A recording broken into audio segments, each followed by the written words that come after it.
Hello friend, online exam with Anil में एक बार पुनः आपका स्वागत है। आज हम लोग औसत का नवा टैप करेंगे। यदि आप किसी भी कंपटीशन की तैयारी कर रहे हैं तो निश्चित ही आपको इस क्लास से लाभ मिलेगी। और सबसे खास बात इस क्लास की ये है कि आपको कंप्लीट मैथ सिस्टम से टैप वाइज पढ़ाई जा रही है। तो आप कोचिंग नहीं भी कर रहे हैं तो घर बैठे तैयारी कर सकते हैं। तो चलिए स्टार्ट करते हैं। आज का topic tap number 9। Tap number 9 के अंतर्गत हम लोग जो पढ़ेंगे औसत चाल से रिलेटेड कि औसत चाल कैसे निकालते हैं। तो औसत चाल बराबर क्या होता है फॉर्मूला, पहले औसत चाल का फॉर्मूला लिख लीजिए। औसत चाल बराबर कुल दूरी बटे कुल समय।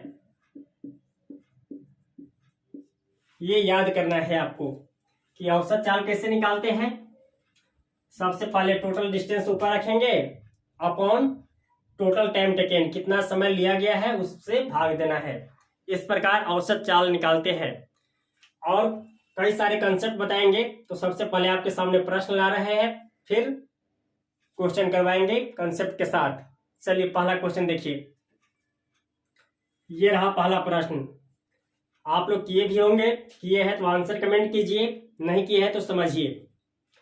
कह रहा है राम एक निश्चित स्थान से 30 किलोमीटर प्रति घंटे की चाल से जाता है और 20 किलोमीटर प्रति घंटे की चाल से आता है।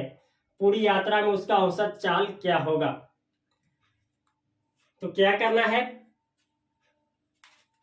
30 किलोमीटर से जाता है और 30 किलोमीटर प्रति घंटे की चाल से जाता है और 20 किलोमीटर प्रति घंटे की चाल से आता है। तो इस दोनों को यहां लिखना है 30 और 20। इसका लॉसा ले लेना है। 30 और 20 का लॉसा कितना आएगा 60।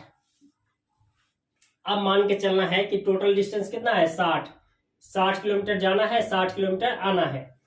तो 60 किलोमीटर जाने में कितना समय लगेगा,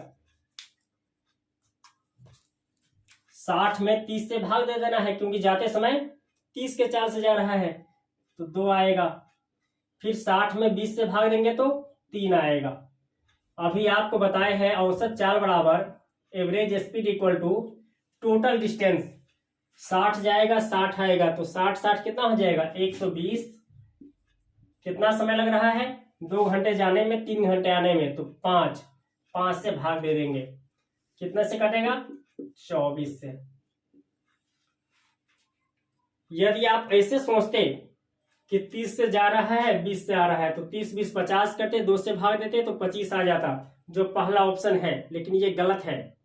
औसत चाल पूछा गया है तो आधे से थोड़ा कम होता है। कितना कम होता है आप निकालकर सही आंसर निकाल सकते हैं इस फॉर्मूले का यूज करके। और दूसरा तरीका भी होता है, बहुत सुने होंगे आप लोग और जानते भी होंगे। औसत चाल बराबर 2xy बटे x प्लस y। 2x जा रहा है या आ रहा है कोई फर्क नहीं पड़ता है, किसी को मान सकते हैं आप।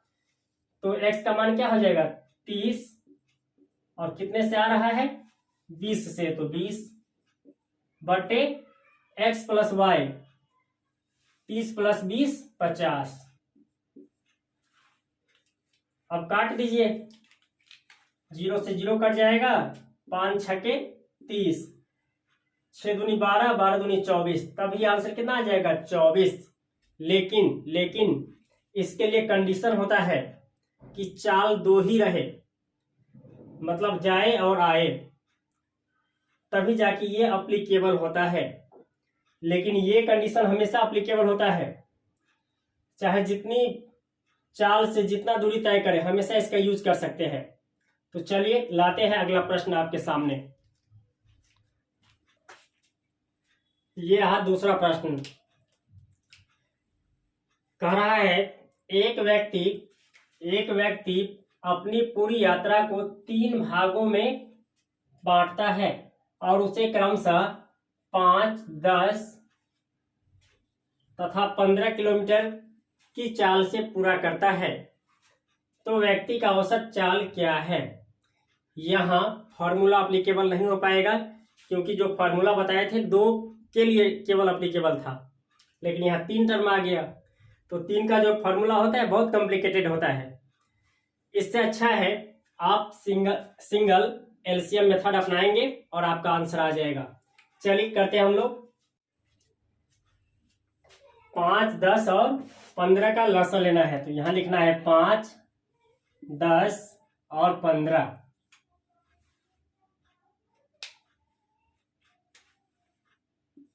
कितना आ जाएगा एलसीएम?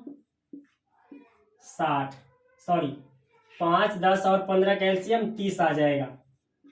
हालांकि आप 60 भी लिख लेंगे तो कोई फर्क नहीं पड़ेगा, क्योंकि फाइनली टाइम से भाग देना ही है। चलिए अब देखते हैं।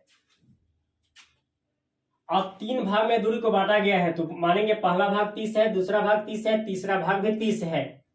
तो 30 किलोमीटर को तय करने में 5 किलोमीटर प्रति घंटे से कितना समय लगेगा? 6 घंटे। 30 में 5 से भाग दे देना है। उसी प्रकार 30 में 10 से भाग दे देना है, कितना हो जाएगा? 3, और यहां 2। अब औसत चाल बराबर हम लोग जानते हैं, औसत चाल बराबर total distance upon total time. तो टोटल डिस्टेंस कितना हो गया? 30, 30, 30, 90, 30 या 90, और भाग देना है कितने से? समय से। तो टोटल समय कितना हो जाएगा? 6, 3, 9 और 2, 11। देखिए 11 से भाग दीजिए, 11, 88। आंसर तो पहले ही हाईलाइट कर दी गई है, कोई फर्क नहीं। 11, 88, 8.2 बचा, 2 के आगे 0, 20 हो जाएगा। तो 11 का 11, फिर 8, 9 हो जाएगा, 9 पे 0, 90, 11, 88। तो सही आंसर क्या हो जाएगा? 8.18। तो आज औसत का भी क्लास कंप्लीट हो चुका है। यहां हम लोग 2 क्लास कंप्लीट कर चुके हैं। 2 क्लास नहीं, 2 चैप्टर, नंबर सिस्टम और एवरेज औसत।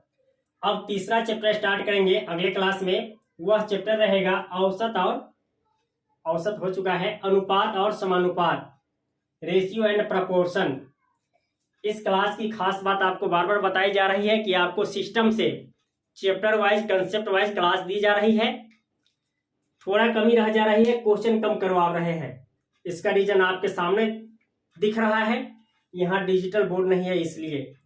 डिजिटल बोर्ड रहता तो हर एक टाइप में कम से कम 10 प्रश्न करवाते। तो आप क्या करना है, आपको किसी भी बुक से औसत चाल से जो प्रश्न दिखे उसे लगा लेना है। फिर आगे हम लोग क्लास लेकर आएंगे ही। तब तक के लिए धन्यवाद। फिर मिलेंगे एक और नए बेहतर क्लास में। धन्यवाद।